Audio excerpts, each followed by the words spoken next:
Nosso trabalho é análise da evolução da situação epidemiológica de sífilis no Distrito Federal de 2007 a 2017 e nosso orientador foi o Dr. Paulo José Moreno Lima. A sífilis adquirida assumiu caráter de notificação compulsória pelas autoridades sanitárias brasileiras em 2010. Ainda assim, ela é considerada uma doença subdiagnosticada. É uma doença infecto-contagiosa de manifestações cutâneas e sistêmicas e evolução crônica, de transmissão majoritariamente sexual. O agente etiológico é o Treponema pallidum, bactéria gram-negativa que simula diversas doenças e processos autoimunes. A apresentação variável constitui um desafio para a realização do diagnóstico clínico.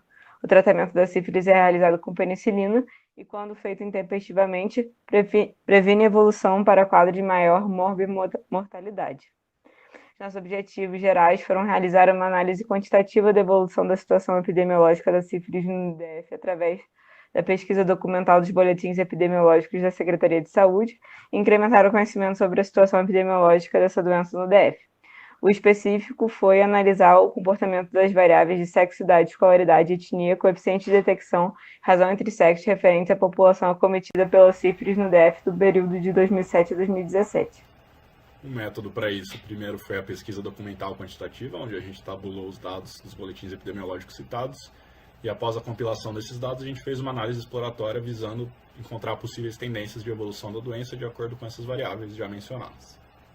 A primeira análise que a gente fez foi do número de casos absolutos por ano de notificação, onde a gente pode observar que a partir de 2011 houve um crescimento sustentado no número de casos, sendo que ele quase triplicou dentro do período.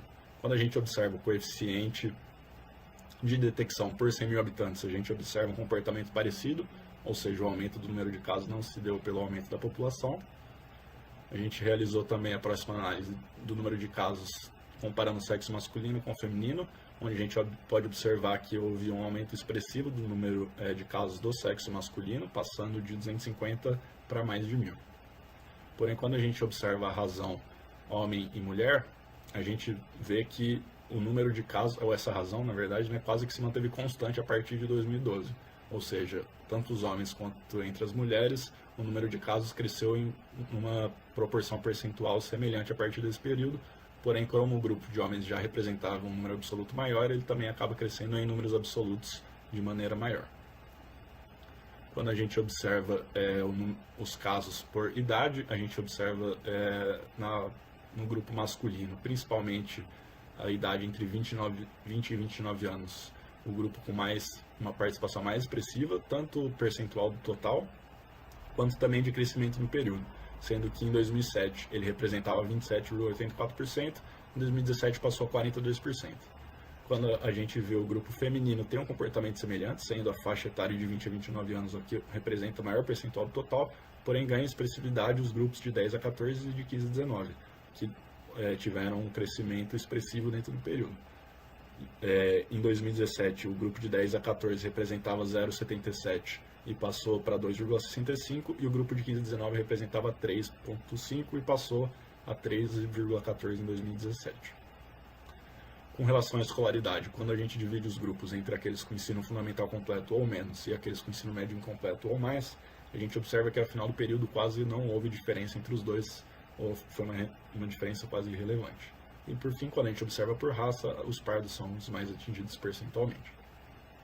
Então, para concluir, houve um crescimento sustentado no número de casos dentro do período estudado, sendo que houve um crescimento maior dentro do sexo masculino, porém a razão de homens sobre mulheres permaneceu quase constante ao final do período estudado.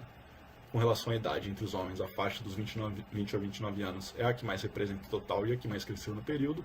O sexo feminino tem um comportamento semelhante, exceto que as que mais cresceram foram a dos 10 aos 14, 15 e 19, representando faixas etárias importantes dentro desse grupo. Em relação à escolaridade, houve uma aproximação do número de casos, sendo a diferença quase inexistente, quando a gente leva em consideração a divisão realizada, e por raça e etnia mostrou que a população parda é a mais afetada. Nós gostaríamos de agradecer aos funcionários da Coordenação de Pesquisa e Comunicação Científica da ESCS, em particular a Cláudia, pela solicitude, diligência, interesse e disponibilidade. Também agradecemos ao nosso orientador Paulo José e à doutora Eveline pelo apoio e instrução.